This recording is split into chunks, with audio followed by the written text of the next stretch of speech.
Matt Holliner. 6:43 this morning. This warm front was lifting over us yesterday, so we had a little better chance of rain, and it wasn't as warm, although it was already a warm day and there wasn't a lot of rain. But now that the warm front is north of us, getting ready to push into San Antonio, Del Rio, Austin, they're all going to get it today. This is where the better chance of rain is going to be.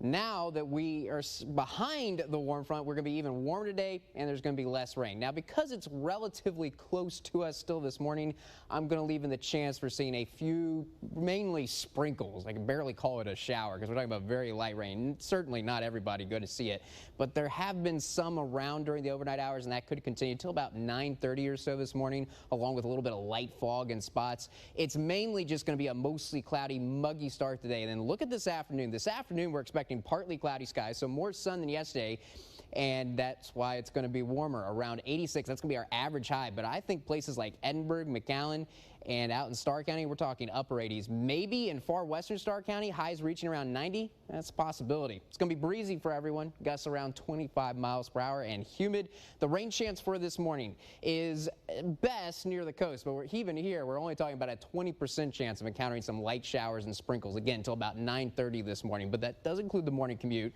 For McAllen, Weslaco, Mission, a 10% chance for seeing a few sprinkles. And then you go farther west, not going to happen this morning. Again, the afternoon is going to be dry, and tonight is going to be dry. And another warm night, lows around 69. Again, we should be in the upper 40s this time of year, 20 degrees above normal. If you like warm weather, this is your forecast. Partly cloudy early tonight, mostly cloudy late. With a little bit of wind, I think that keeps the fog at bay, so not forecasting even any light fog for tonight.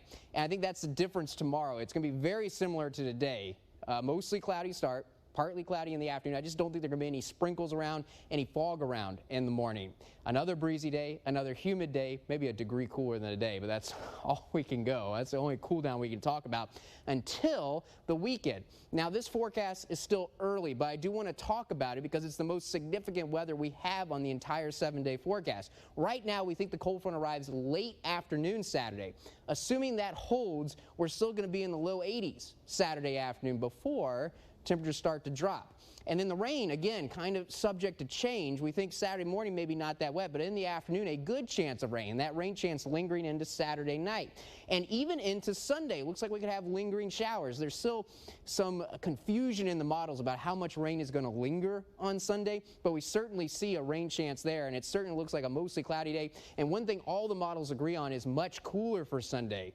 Highs only in the low 60s and breezy, so a little bit of a wind chill factor as well. So that's the most exciting weather over the next 7 days. There are, I do want to mention, some small rain chances Thursday and Friday, but more will stay dry than sea rain. Again, we're going to be in the 80s through Saturday, technically getting a degree cooler each day, but you're probably not going to notice much of a difference until, again, we get to late Saturday.